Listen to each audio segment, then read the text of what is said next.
ముఖ్యాంశాలు.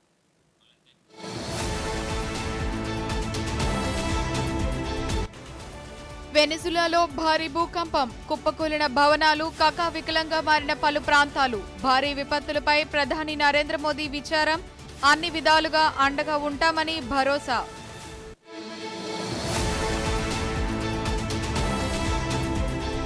వారణాసి వేదికగా hub and spoke సేవలను ప్రారంభించిన కేంద్ర పౌర విమానయాన శాఖ మంత్రి కె రామ్మోహన్ నాయుడు.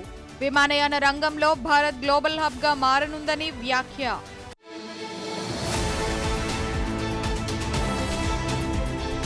నేడు తుంగభద్ర డ్యాం గేట్లను ప్రారంభించనున్న కేంద్ర జలశక్తి మంత్రి సిఆర్ పాటిల్. హాజరు కానున్న రాష్ట్ర ముఖ్యమంత్రి నారా చంద్రబాబు నాయుడు.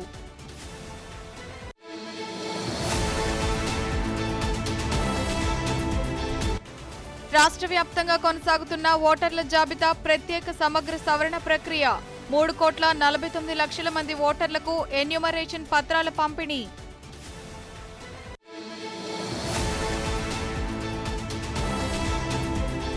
గురుగ్రామ్లో ప్రారంభమైన 2 రోజుల బ్రిక్స్ ఇంధన వనరుల మంత్రిత్వ శాఖ సదస్సు.